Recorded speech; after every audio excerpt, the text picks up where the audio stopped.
Hallelujah.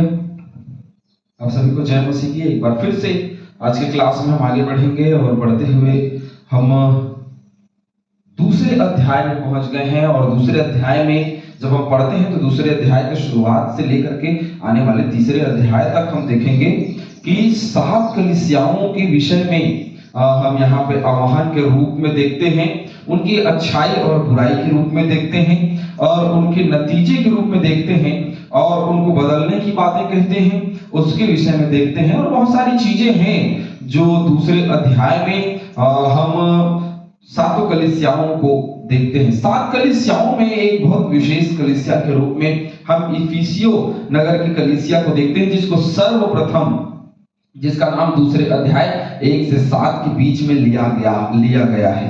तो जैसे हम आगे बढ़ते हैं तो हम देखते हैं कि कुछ कलीसियाओं के विषय में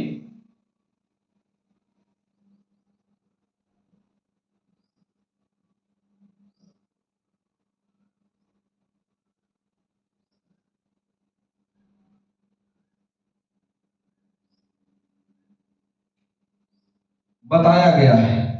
लेकिन ये सारी कलीसियाएं एशिया माइनर के लगभग पाई जाती हैं, और इन कलीसियाओं में ये इफिसियो की कलीसिया जो है, जिसका नाम हम देखते हैं, 7 कलीसियाओं के क्षेत्र को एशिया माइनर कहलाता था, जिसको एशिया माइनर कहा जाता था। ये 7 कलीसियाएं उन्हीं क्षेत्र में पाई जाती हैं। नक्शा जो है मैं आपको दिखाने का प्रयास करूंगा, शायद वो दिख जाए आप लोगों को। ये है 7 कलीसियाएं जो बिल्कुल एशिया माइनर के इर्द गिर्द पाई जाती है। ये सारा जो है वो एशिया माइनर है, और ये देखिए एशिया माइनर, और वहीं के आसपास ये सारी कलीसियाएं जो है वो पाई जा रही हैं, है ना। जिसमें इफिसियो की कलीसिया कहां पे है देखेंगे तो इफिसियो की कलीसिया ये यहां नीचे में है ना, ये यहां नीचे में इफिसियो की कलीसिया जो है वो है।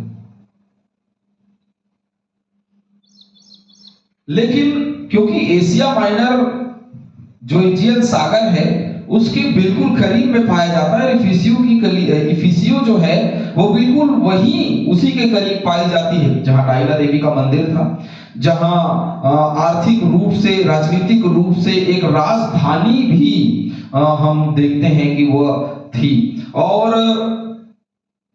सबसे बड़ी बात क्या है पता है, यहां बंदरगाह और बड़े बड़े जहाजों का आना, बड़े बड़े लोगों का आना, आयात और निर्यात का होना, और ये पतमुस टापू से बिल्कुल नजदीक में है। जबकि यूहन्ना कहां था? पतमुस टापू में, है ना। यूहन्ना कहां था? पतमुस टापू में, और पतमुस टापू में ही वह मृतक के रूप में वह इन दर्शनों को देख रहा है। तो इफिसियो की कलीसिया बिल्कुल पतमुस टापू के करीब पाई जाती थी, और पहले ही नाम इफिसियो की कलीसिया का लिया गया। एशियन सागर के बिल्कुल नजदीक में यह पाया जाता है, और बंदरगाह और वहीं भूमध्य सागर भी इस क्षेत्र से नीचे से बिल्कुल करीब पड़ता था। ये देखिए, एक बार फिर से मैं दिखाने का प्रयास करूंगा आपको। ये एशियन सागर है जिसके बिल्कुल नजदीक में पाया गया है। यहाँ मुहाना है और यहाँ बंदरगाह बनाए गए। भूमध्य सागर है नीचे, तो ये दोनों सागर आपस में मिलते हैं, और यहाँ एक बड़ा आर्थिक और राजनीतिक स्थिति जो है वो मजबूत है, क्योंकि आर्थिक रूप से मजबूत, क्योंकि बंदरगाह है, आवागमन है, आने जाने के लोग हैं। एक बड़ा व्यापारिक केंद्र के रूप में हम इफिसियो के इफिसुस नगर को हम देखते हैं। यहां सबसे पहली कलीसिया स्थापित की गई है। सबसे पहली कलीसिया पहली शताब्दी में स्थापित की गई। तब यहाँ की जनसंख्या लगभग माना जाता है कि 2 लाख के आसपास थी, जबकि उन दिनों में ये एक बहुत बड़ी संख्या होती थी। आज के समय में ये संख्या काफी छोटी लगेगी, लेकिन उन दिनों के समय के लिए ये संख्या काफी बड़ी है और बहुत बड़ी है। और जैसे मैंने कहा कि यहाँ डायना देवी का एक मंदिर, तो डायना देवी का एक भव्य मंदिर बनाया गया था, क्योंकि देखिए जहां पे आवागमन है वहां भी विचार की बातें होंगी, जहां व्यापार है वहां भी विचार की बातें होंगी, और डायना देवी जो है वो विचार की देवी कहलाती थी। और ये भव्य मंदिर उसका बनाया गया था जहां पे बहुत सारे लोग शामिल होते थे। अब इसकी थोड़ी सी चर्चा कर लेते हैं। और ये 7 आश्चर्य कर्मों में शामिल था उन दिनों में, अभी लेकिन उन दिनों में 7 आश्चर्य कर्मों में ये जो मंदिर था वो शामिल था, जो कि 425 फुट लंबा और 225 फुट चौड़ा शुद्ध संगमरमर का बनाया गया था इस मंदिर को। आज भी आर्थिमिस देवी का मंदिर उर्वरकता की देवी मानी जाती है। आज भी यह मंदिर जो है वो उर्वरकता की देवी मानी जाती है, क्योंकि मैंने कहा व्यापार का केंद्र है, तो उर्वरकता की देवी बनाया गया उसको। सारे यूनानी संसार में मनोरंजन का केंद्र इफिसुस में था। हर एक प्रकार का मनोरंजन का केंद्र वहां इफिसुस नगर में बनाया गया। क्यों बनाया गया? क्योंकि देखिए, कोशिश करूंगा, मैं बहुत अच्छा नक्शा नहीं बनाता लेकिन कोशिश करूंगा।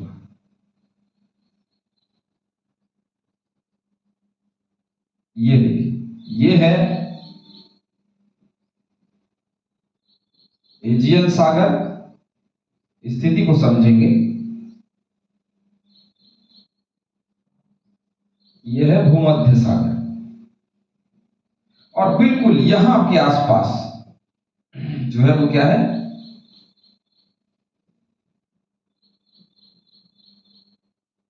इफिसुस नगर। तो यहां बंदरगाह होना तय है, और बिल्कुल यहां के करीब है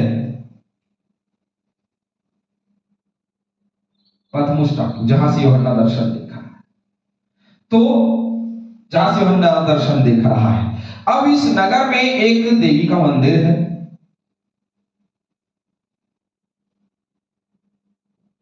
जो बहुत भव्य है, और ये नगर बहुत भव्य है। अब देखिए, इतने करीब है तो मनोरंजन के साधन होंगे, बिल्कुल बेशक होंगे, क्योंकि समुद्र के किनारे अभी जाना भी बड़ा अच्छा लगता है कि नहीं लगता है? सबको अच्छा लगता है, क्योंकि वहां पे मनोरंजन के साधन है ना। गोवा सिटी जाने में सबको अच्छा लगता है, मनोरंजन के साधन है। और मुंबई जाने में अच्छा लगता है, मनोरंजन के साधन है, फिल्मों को लेकर के और अपने तटों को लेकर के फेमस है। तो वैसे ही समझ लीजिए, यहाँ इफिसुस नगर बिल्कुल सटा हुआ है, तो कहीं ना कहीं समुद्र से जुड़ा हुआ है चारों तरफ से, तो दोनों तरफ से ये जुड़ा हुआ है। तो क्या होगा? मनोरंजन के साधन यहाँ होंगे। भौगोलिक रूप से 3 प्रमुख नगरों में यह उत्तर पश्चिम में बसा हुआ था, है ना। किसमें बसा हुआ था? उत्तर पश्चिम में यह बसा हुआ था। उत्तर पश्चिम का मतलब क्या होता है?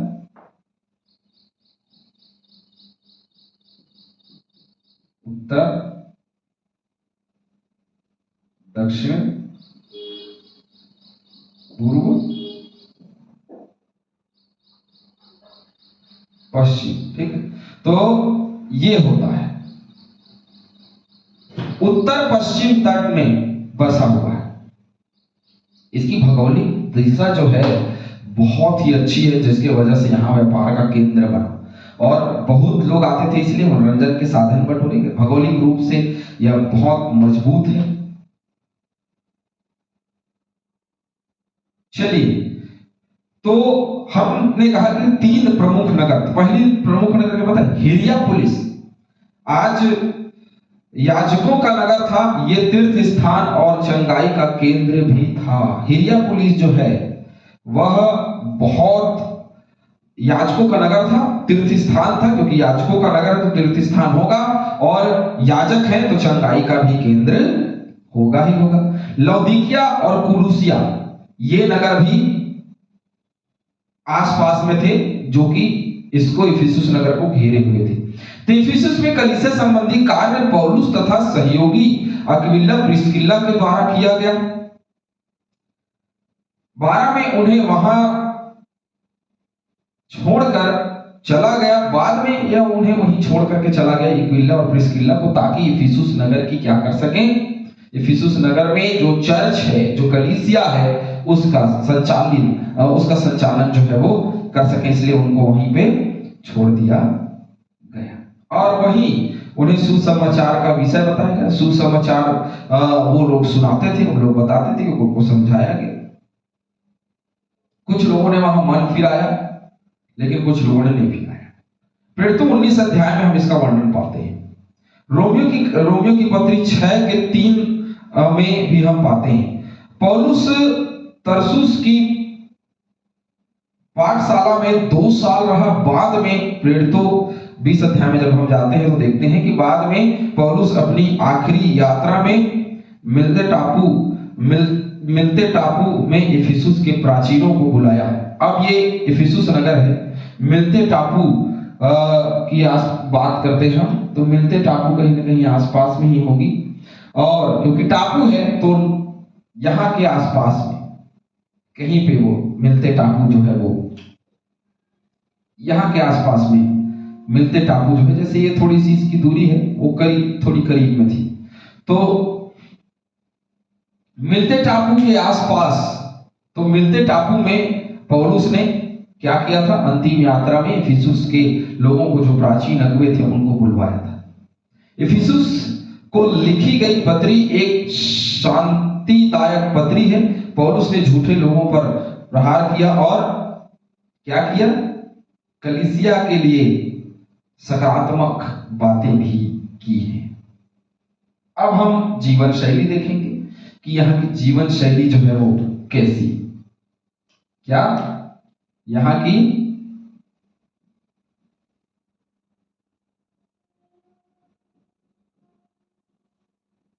क्योंकि कलीसिया के विषय में जानने से पहले उसकी भौगोलिक स्थिति, उसकी दशा, उसकी दिशा और उसका व्यवहारिक चीजें जो है उसको समझने की जरूरत है। तो जीवन शैली कैसी थी वहां। रोमी प्रांत की राजधानी, ये जो नगर है वो रोमी प्रांत की राजधानी है। तो राजधानी अपने आप में एक घमंड से भरा हुआ नगर भी कह सकते हैं। यहाँ धन धान की समृद्धि, और इसीलिए इसको राजधानी बना गई क्योंकि यहाँ पे सब चीजों का केंद्र है और धन धान्य से परिपूर्ण है और खूबसूरत दिखाई देती थी। डायना का मंदिर विश्व प्रसिद्ध था। इफिसुस व्यापारिक केंद्र था और एजियन सागर में सबसे बड़े जहाज का क्या था, ये बंदरगाह था, है ना। एजियन सागर में इफिसुस नगर सबसे बड़ा बंदरगाह था। तो बड़ा नगर, बड़ा बंदरगाह, बहुत सारे लोग, आर्थिक स्थिति मजबूत, मंदिर है, एजियन सागर के करीब है, और तब यहां घृणित रूप से भी चीजें जो है वो काम करेंगी। इस बात को आप याद रखना, क्योंकि यहां महिला पुजारी पाई जाती थी जिसके साथ में लोग व्यभिचार किया करते थे, और अनैतिक काम भी यहां बहुतायत से होता था, है ना। अनैतिक काम भी होता था, और यहां अनैतिक काम करके क्या करते थे, यहां अनैतिक काम करके ही अपने देवी को ये प्रसन्न करते थे, व्यभिचार करके अपने देवी को प्रसन्न करते थे। इनमें से मसीही हुए वो बुरी चाल चलन, देखिए इसीलिए लिखा है कोई अपोल्लोस का, कोई पौलुस का, और ये भी लिखा है कि आप जो है अपने बीच में महिलाओं को बोलने ना दें। इसलिए लिखा है क्योंकि यहाँ लोग अनैतिक काम करते थे और अचानक से ये कलीसिया में शामिल हो गए, तो बहुत बोलते थे, बहुत बड़बड़ करते थे। तो इनके जीवन से जो स्वभाव होता है वो तुरंत चेंज नहीं होता, तुरंत नहीं बदलता। इसलिए पौलुस ने वहां पे मना किया था कि उनको बोलने के लिए मना करो, और समझो कि जो अंदर आ रहा है वो मसीही नहीं है, जो अंदर आ रहा है वो मसीही नहीं है, उसको समझाने का प्रयास करो, या तो उसको कलीसिया से अलग कर दो, समझाने का। तो चाल चलन की बातों को कलीसिया में लाना चाहते थे, जो वहां की चीजें थी वो कलीसिया में लाना चाहते थे, जहां की आराधना थी वो चर्च में भी लाना चाहते थे, जो यहाँ की आराधना थी उसको यहाँ की आराधना को वो चर्च में भी लाना चाहते थे, क्योंकि अनैतिक चीजें, यहाँ अनैतिक कार्य करके खुश करते थे अपने ईश्वर को, तो उनको लगता था कि हम चर्च में भी अनैतिक काम करके ईश्वर को खुश कर सकते हैं। तो उनकी जीवन शैली यही थी, बहुत रुपया कमाना, व्यभिचार करना, क्योंकि धन धान्य से परिपूर्ण है, और उन्हीं सब चीजों को कलीसिया में लेकर के आने का प्रयास बहुत सारे लोगों को था। ये चैलेंज था कलीसिया के लिए, और पौलुस ने इतने चैलेंज और कंडीशन के बाद भी इतनी दुर्दशा से बिगड़े हुए नगर में उसने जाकर के कलीसिया स्थापित की। अरे आज के दिनों में कलीसिया स्थापित करना बहुत कठिन काम है, लेकिन उन दिनों में उससे भी कहीं ज्यादा कठिन था, क्योंकि लोग पहले पढ़े लिखे नहीं थे, लोग पहले समझते नहीं थे, लोग पहले जो है वो अपने जो देवी हैं, जो घट की देवता या देवी होती थी, उसको बहुत मनाया करते थे। तो बहुत मुश्किल था, और इस स्थान में जाकर के पौलुस ने कलीसिया स्थापित की। अक्विला और प्रिस्किल्ला को वहां रख दिया। नगर के विषय में कुछ और बातें हम देखेंगे। इफिसुस एक यूनानी नगर था।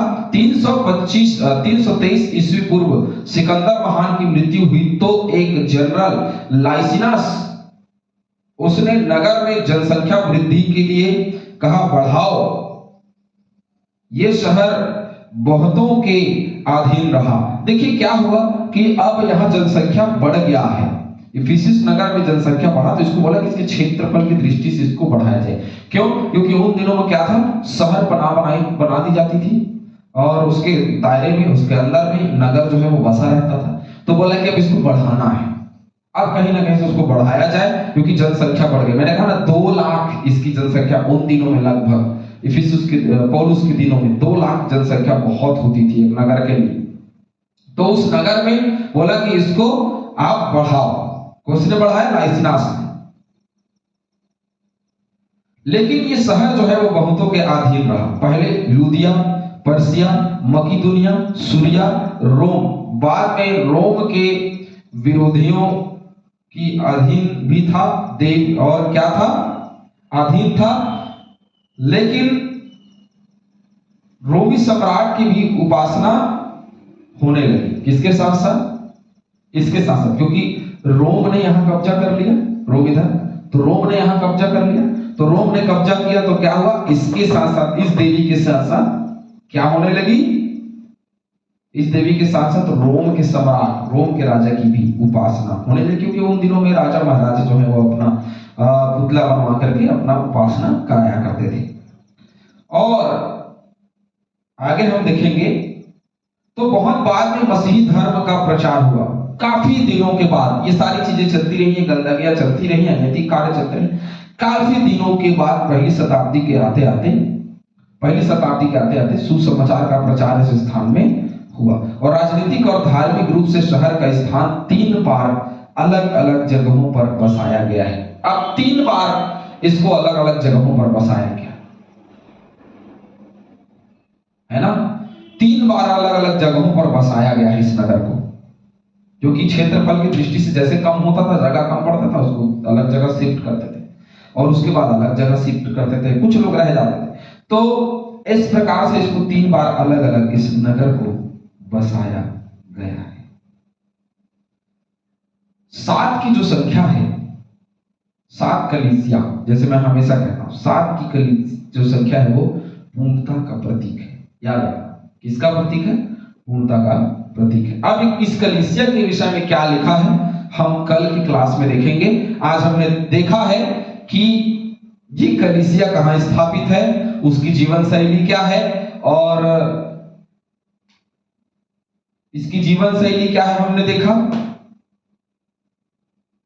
पतमुस टापू जो है बिल्कुल करीब है, ये देखा। और कलीसिया स्थापित की गई तब जब बहुत कठिन समय था, और उस कठिन समय में भी कलीसिया को स्थापित किया पौलुस ने, और अक्विला और प्रिस्किल्ला को वहां छोड़ा ताकि वो उसकी देखभाल कर सके। और वो कई बार जाया करता था, ऐसे नहीं। और उसने क्या किया?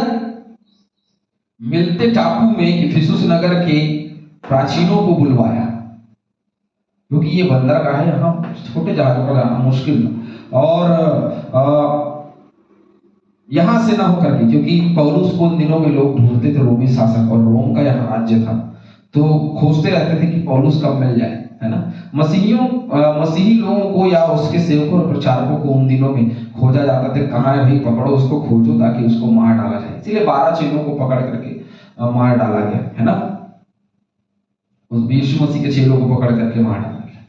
और 7 की जो संख्या है वो पूर्णता का प्रतीक है, और पूरी कलीसिया, है ना, क्या है? पूरी कलीसिया है। अब हम कल से देखेंगे कि कलीसिया के विषय में क्या कहा है और क्या लिखा है, किन किन बातों की चर्चाएं हुई। प्रभु आप सभी को बहुतायत से आशीष दे। आमीन।